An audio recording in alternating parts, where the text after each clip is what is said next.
Hello, everybody. My name is Sherita Sargusingh, and I am making a video today because I want to share with you some new project ideas that I have coming up on voices and choices. So, I am an early childhood director and educator. I am an administrator. I also work with my own online business, which is toddlerstotech.com, where I do virtual teaching as well as working with adult learners and professional development. So, the reason that my company is called Toddlers to Tech is because I taught toddlers for many years. I got a credential to teach toddlers in 2009, and I also have experience being raised in a family childcare environment where my mother has been in business since 1985. So I have a lot of background experience on the early child care sector. I also chose to work in independent schools. So I went to college and got my bachelor's degree in studio arts. That opened the door for me to be able to work in a Montessori school with just my degree and be able to teach a series of toddler and primary classes with art. So that was a really rewarding experience. And it also brought me into the world of Montessori. So, about a year into my tenure as an art teacher at this particular school, I was asked if I would be interested in training for the infant and toddler level. And I said yes, because I had previous experience with my parents doing childcare and foster care for very young children and children of all ages for that matter. And I went ahead and I got my training and I went to a institute in Silver Spring, Maryland that teaches advanced Montessori studies. And that's where I got my initial Montessori credential. I'm also currently attending there and finishing up my administrative credential, which I will be finishing in November.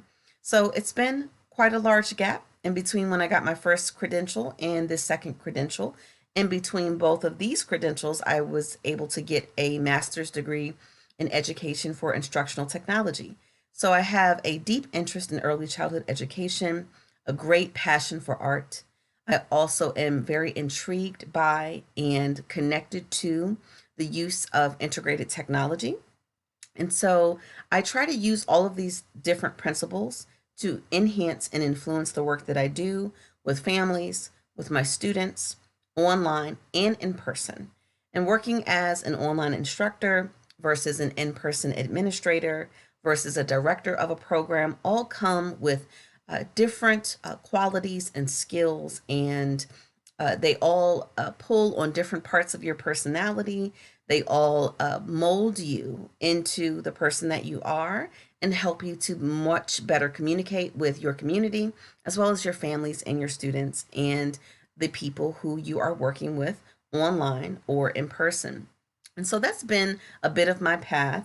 I was introduced to Montessori. I fell in love with it. I loved working with infant and toddler children and just seeing how they grow and how they develop and how they learn, and then carrying those students over into the realm of art as they enter into the primary level was a really rewarding experience for me early on in my career. And I did that for about 8 years.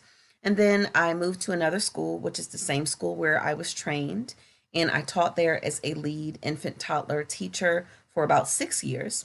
And I also did some consulting work on the side, also did presentations, did professional development, did a lot of diversity, equity, and inclusion work with the staff at that school. So I built up a repertoire of presentations in terms of communicating social justice ideals and cultural responsivity, which was deeply needed at this particular institution, and many, I'm assuming, who hadn't even acquired the thought to create a DEI committee. So I do appreciate that I was at a school that was a bit of a step ahead. And that is because of the individuals who were behind developing the program and not necessarily the school itself.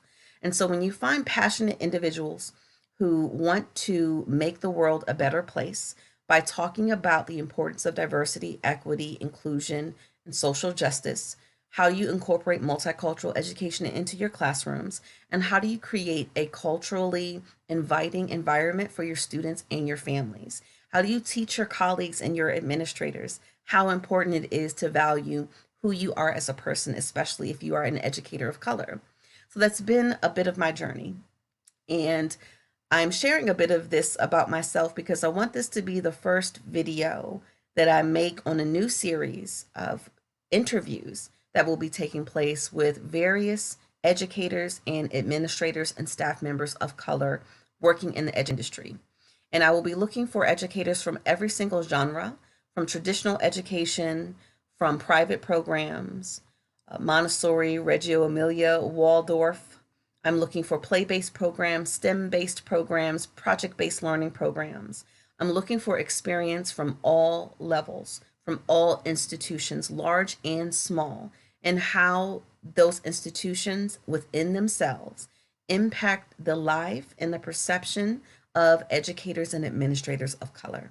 And the reason that I want to do this series, I think it's really important that our voices are heard, that the work that we do is recognized, and that tips and suggestions that we have from our personal experience can be given to other educators who may be having difficulty in their school systems because they are an educator of color.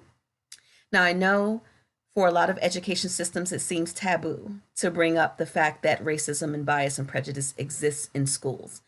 And it is unfortunate that it is true, and it is unfortunate that organizations are run by people who hold these biased ideals, maybe from a diverse population. Think about, how are our families being treated? How are our students being treated? How are our educators being treated? How are our administrators being treated? If you are a child of color or a parent of color or a teacher of color or an administrator of color, what challenges and obstacles have you faced being in an education space, being at a professional development conference, being at a training, working with colleagues, talking to other administrators? How have you been affected negatively and positively? So I don't want this to be a platform where we just come and air all of our dirty laundry. There's so many negative things that we can talk about, I'm sure, because I've spoken with a plethora of educators of color, and this problem has been in existence for a very long time, since the beginning, okay, of any social structure for people of color in this country. It has been in existence. There have been boundaries, there have been limitations, there have been obstacles, there have been outright discrimination and violence and horror and terror that we have had to deal with. And now we, as educators of today, are charged with instilling principles of kindness and grace and courtesy and peace and dignity in our young students. And yet we still live in a society where we aren't even offered those things.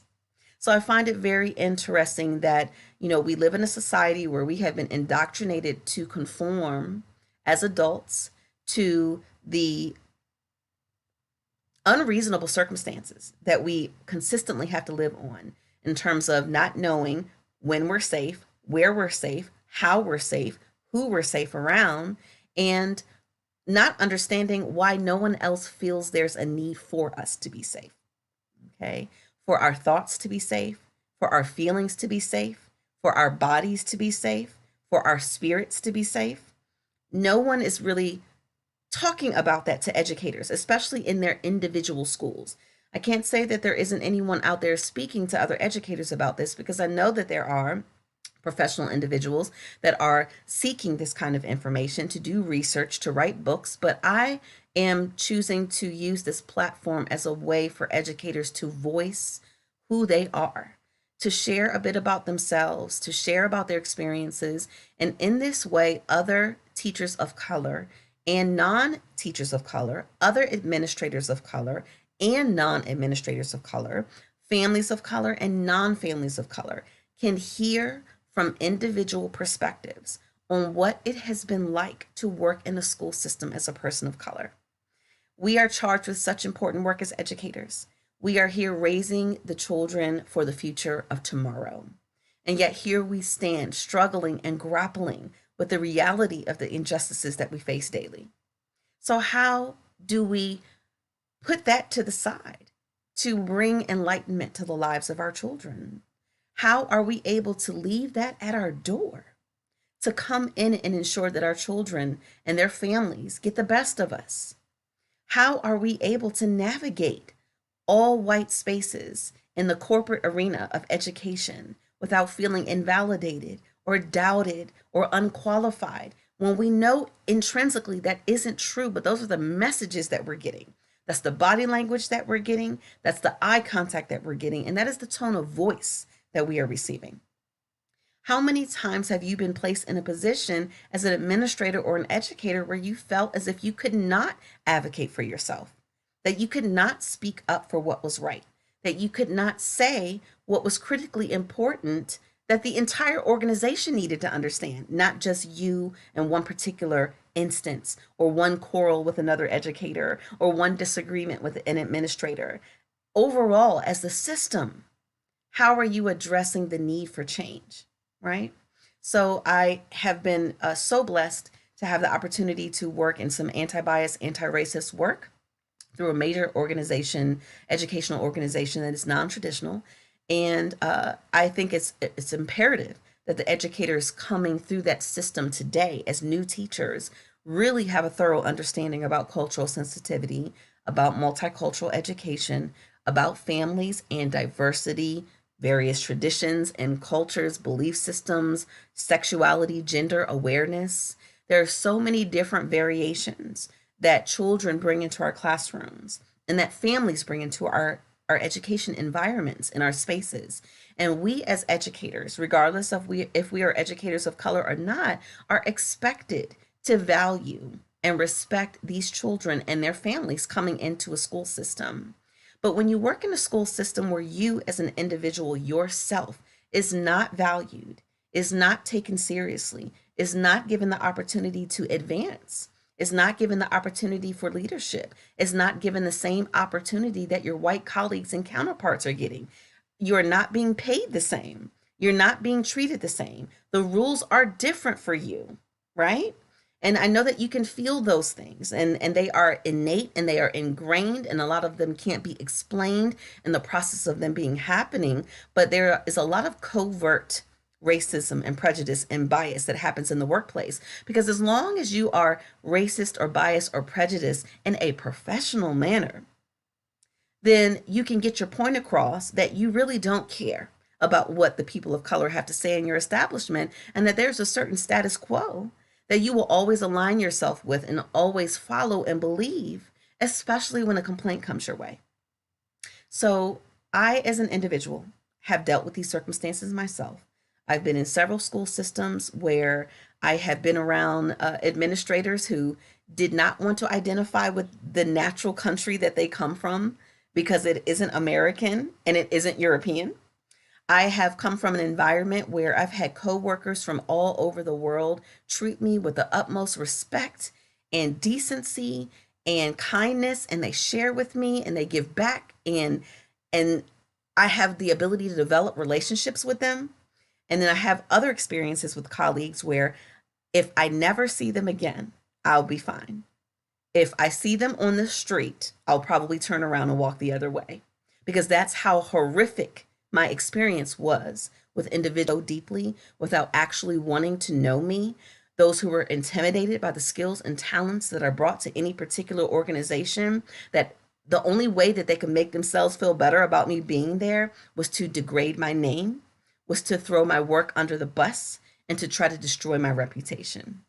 And I had to battle that for many years.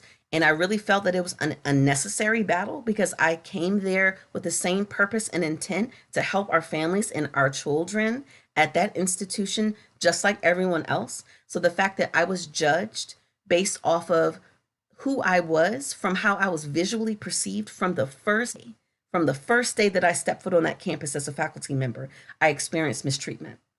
And it's just been a very interesting process. And no matter how much I tried to talk to the administrators about it, no matter how many meetings we had with our colleagues, no matter how many private conversations we had on the side with the people who were the abusers, who were just trying to save face, nothing changed. Okay. And looking back on those systems and talking to some of the individuals that are still there, nothing has changed. But what has changed is my perception of it. What has changed is my ability to walk away from it. What has changed is my ability to recuperate from it.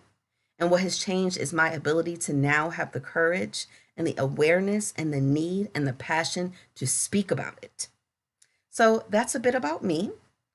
I'll end this on a positive note because I know that got a little bit serious there in the middle, but that's what these interviews will be about. We will be focusing on diversity, equity, inclusion, and social justice and social injustice.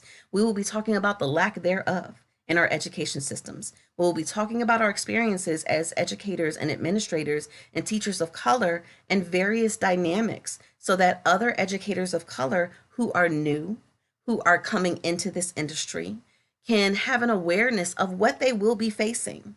We all walk into our new careers as teachers with such hope and positivity and the need for growth and development and wanting to share our ideas and our intrinsic motivation and our autonomous ideals towards what we can do in our classrooms.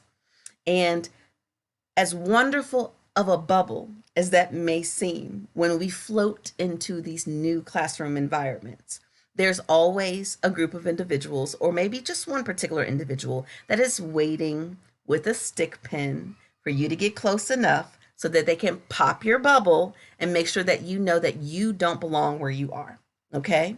So on a positive note, the things that I have learned from this are peace within myself, patience within myself, acceptance within myself, love for myself, advocacy for myself, protection for myself and others.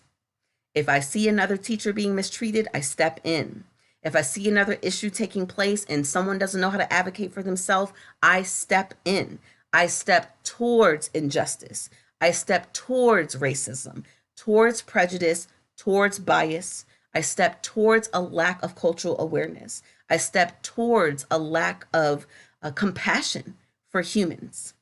And I greet it with the knowledge that I've experienced, with the viewpoint that I carry as an individual, and with the hope that there is something that I could possibly say or do or encourage or share that would either prevent the bias from happening from an individual on one side or help an individual who is experiencing the bias on the other side to be able to have a clearer understanding of who they are and what they represent and what they stand for in the middle of a sinking ship, okay? Or in the middle of a pile of quicksand, or in the middle of a mountaintop, okay? It depends on which way you want to go and what your perception is and how you feel about yourself and how you've built yourself up to be able to handle those particular environments. Corporate education is not friendly, okay? Private-owned education, a little bit less friendly. Individual family-owned education, probably the most friendly you'll get, but not the most professional. So you have to think about these different levels, okay? The higher up you go, the less it is you're going to matter unless you prove yourself, correct? As a person of color, you have to consistently prove yourself. You have to overly prove yourself. You have to doubly prove yourself. You have to shift your value of your work to proving to others what you already know how to do. If they haven't seen it, if they don't know it, if they're talking mess about you, then you as an employee of color are going to do whatever you can to make sure that that image doesn't stick. But what ends up happening is it sticks anyway, because people are going to align with who they want to align with. They're going to talk about who they want to talk about, and they're going to reject who they want to reject. And in the midst of that, if that happens to be you on the end where you are receiving that negativity, you have to always go back to who you are. Who am I? Why am I doing this work? Who raised me? How do I feel about being here? And how do my students and my families feel about me? What colleagues have I been able to connect with? What people have I been able to make a great impact on? What great work have I done that hasn't been acknowledged? Value yourself. Give yourself the credit where credit is due. And don't let anyone take anything away from you, because then you hand over the power to someone else who will literally just turn around and throw it in the trash once they've received it from you. Because that's never what they needed. They never needed your power. They only needed your obedience. So, a word to the wise: be obedient to yourself. Be obedient to your morals. Be obedient to your self-esteem and your self-respect and your self-identity. Be obedient to your spiritual practices. And be obedient to your faith that no matter what obstacles you are faced with, that you can overcome. That winter always turns to spring, that the sun always rises after the evening, and that after the rain stops, the rainbows appear. So there's always a chance to look up. There's always a chance to look out. There's always a chance to look beyond, right? There's no reason to get stuck, to harp on the past, to stay there, but you use everything that you've experienced as a learning tool to help you move forward on your journey. So that's it for me. Once again, my name is Sherita Sargusingh. I will be starting an Educator of Color interview and panelist series where we will be talking about issues in the education system related directly to educators and teachers of color for diversity, equity, inclusion, social justice. Thank you so much. I look forward to seeing you again soon.